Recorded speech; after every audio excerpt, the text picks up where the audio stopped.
Right off the bat, all the Season of Defiance or Season 20 weapons are craftable after 5 red border acquisitions. You can focus your Defiant engrams into them at the helm or get them dropped to you at the end of the new seasonal activity. All these weapons are going to feature the new origin trait, Noble Deeds. The gist of this one is that you gain handling and reload speed buffs by buffing your allies in some way or reviving them. So like giving them Radiant or Restoration or an Overshield or whatever, anything like that. You can get up to 10 stacks of it. The effect doesn't increase with how many stacks you have as far as I'm aware, and you lose 1 stack every time you kill something with the gun. We're going to start off with the Pregnant.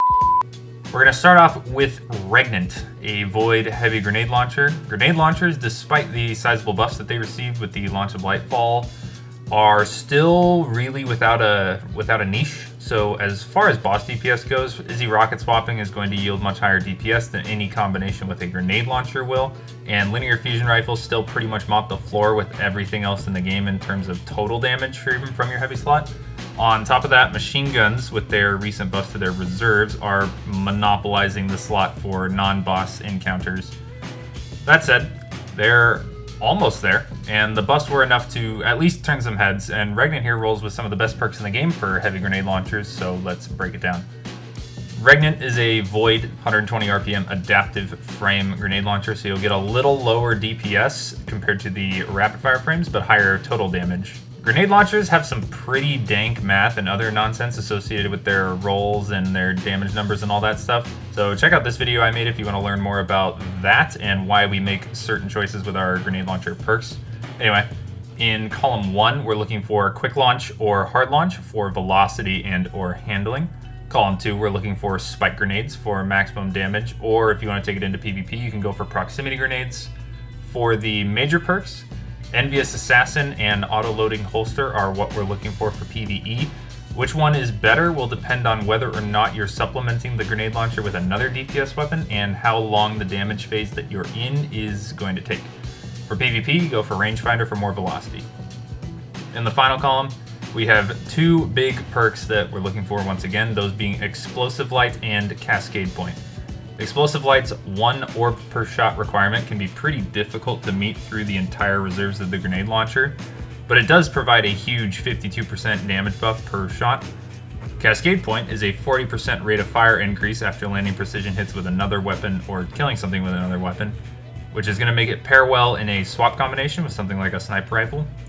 Explosive Light is strictly better for both total damage and DPS if you can meet the orb pickup requirement. And then for PvP, nothing in the column is really very good in my opinion, but Pugilist, Unrelenting, and Disruption Break at least have the potential to do something every once in a while. Go for Velocity for your masswork, handling is good, but a little bit worse, and reload speed is again good, but a little bit worse. Perpetualis is up next, which is a Strand 600 RPM adaptive auto rifle.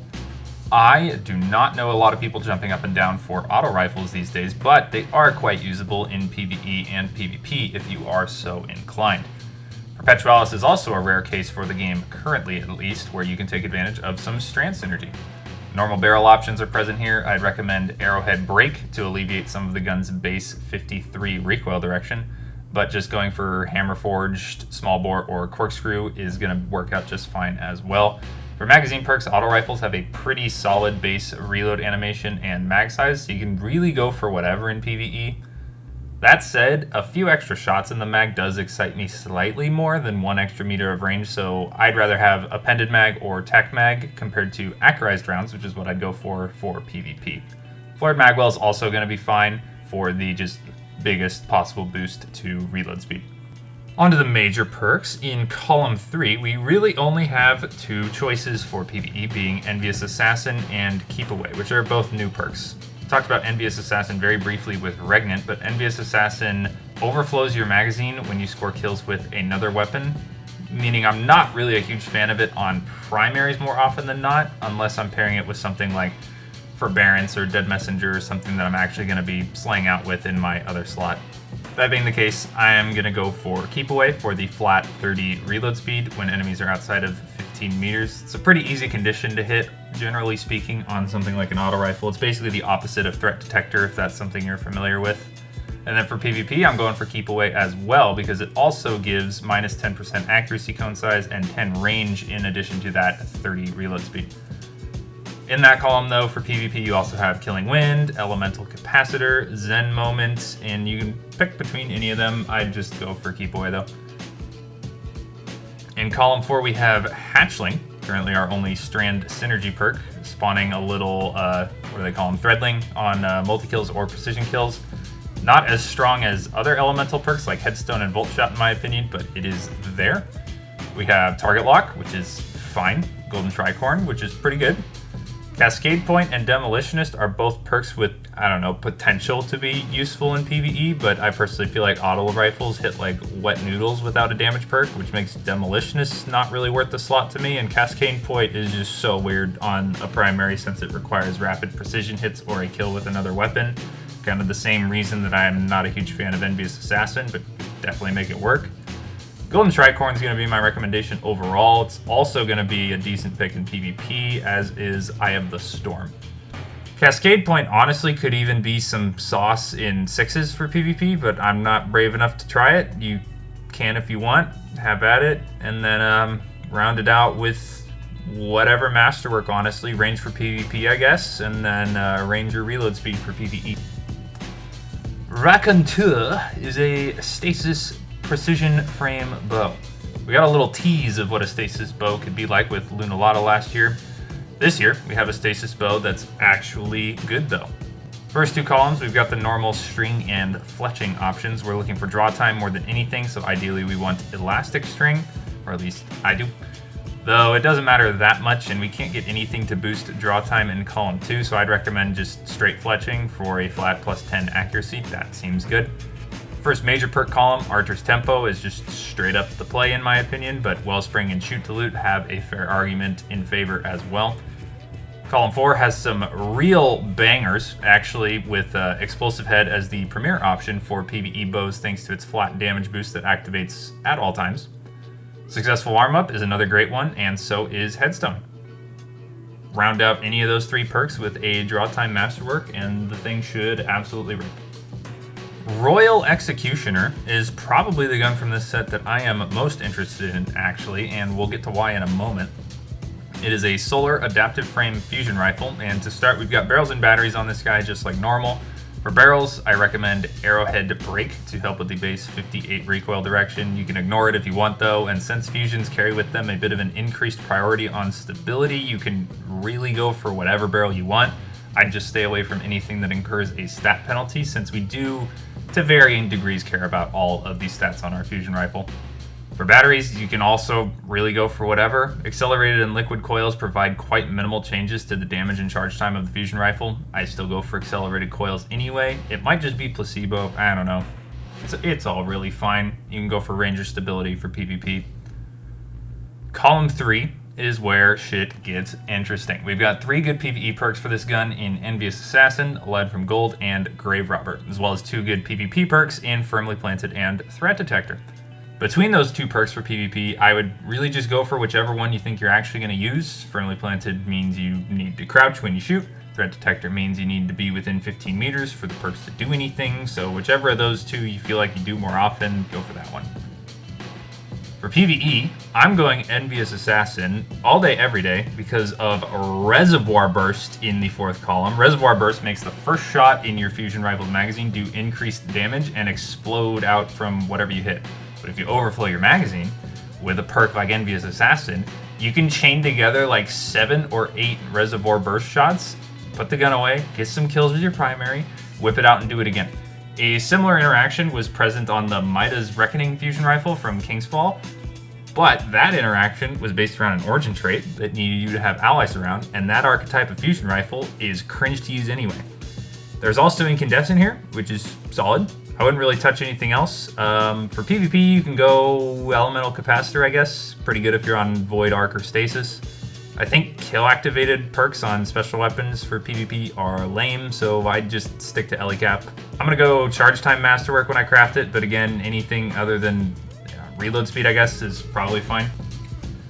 Prodigal Return is an Arc lightweight frame special grenade launcher that I am almost excited about. So, let's first address the elephant in the room. This grenade launcher gets Volt Shot. That's cool and all, but I don't know about you. I never want to reload my grenade launcher unless it is really going to make it worth my time. And Volt Shot requiring a kill and a reload, and then to actually use the perk within the next few seconds, it's just really not as good as I was expecting, and nowhere near as good as the competition from Forbearance and Salvager's Salvo, which both can just evaporate entire rooms with none of the extra steps. With that out of the way, for launch perks, we're always looking for quick launch, for handling and velocity, and then the real choices start. As far as I'm concerned, lightweight grenade launchers can be spec'd 3 different ways. Boss damage, blinding or disorienting grenades now, I guess, and then ad killing. If we want to go the boss damage route, we'll start with spike nades for more impact damage. Third column, we can go for Envious Assassin? Maybe lead from gold. Field prep's not bad, I guess. Fourth column, we can do, I guess, demo for a free reload. I don't know. It's not really great. Now let's look at disorienting nades. Disorienting nades build. So select disorienting grenades, and I mean, Envious Assassin's probably fine. I prefer autoloading holster on blinding GLs, but Envious Assassin should work. And the final column, I mean, I don't even know. I mean, just Envious and Dizzy nades is all you really need. So you can go for whatever, really. Demo, I guess, is probably the stock choice. Volt Shot might be some good memes every now and then Disruption Break might be useful sometimes, too. And then finally, for ad slang, you can go for spike nades for more impact damage or proximity nades to make it slightly less cringe to hit ads with the thing. And then for major perks, I think lead from gold is probably going to be the play, and then Volt Shot, I mean, that's going to be the closest shout this thing has to ever getting used over Salvager's Salvo, but yeah. Caretaker is not the boss from Vow. It is a solar adaptive sword, and it is really totally in the game. It's nothing crazy. It's not the next Falling Guillotine or Crown Splitter or Lament. It doesn't get Eager Edge. Well, actually kind of does. It gets a new perk in the fourth column called a Valiant Charge, where you get an Eager Edge like lunge on your next attack right after taking damage while blocking, so that's kind of cool. Doesn't have a cooldown either. Maybe get one with that perk for giggles and shits, but don't use it for anything else. There's also actually 4 additional weapons added this season that you can acquire at the war table with your Defiant engrams. They are reissued versions of some of the old Menagerie weapons, and they're craftable. In case you missed them, they're right here. This is where you get them. The Imperial Decree Kinetic 55 RPM Aggressive Frame Shotgun is returning, and with a perk pool that is very clearly focused on PvP.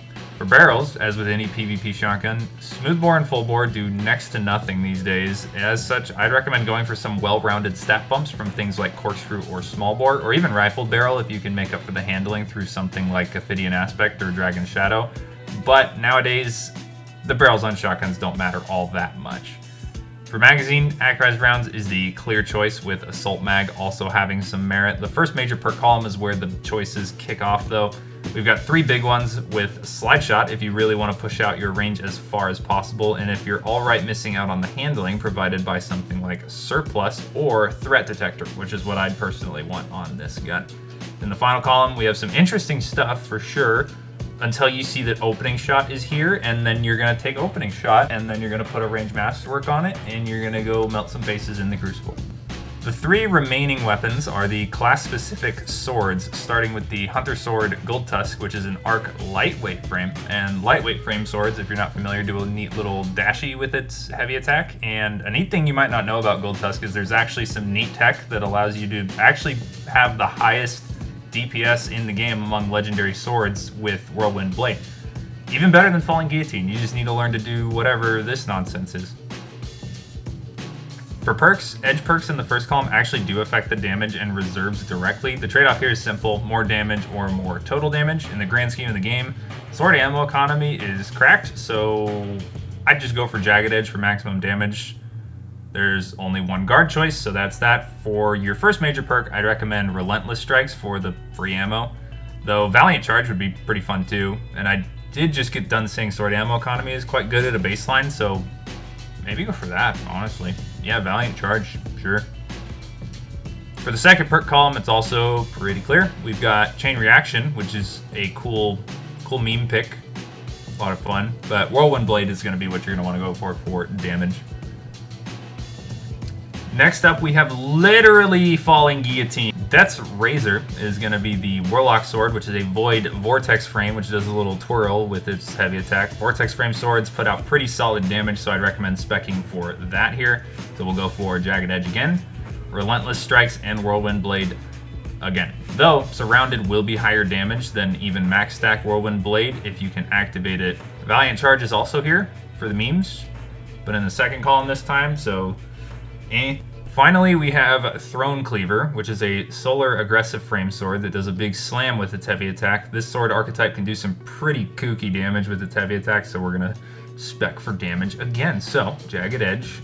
But then we get to the third column, and it is complete garbage. And the second column has Surrounded, I guess. Valiant Charge is there for the memes, so is Incandescent. Maybe Vorpal if you can't get Surrounded to proc, but at that point, just use Falling Guillotine. Or the Lament, for God's sakes. Lament is going to crap all over all of these stupid things.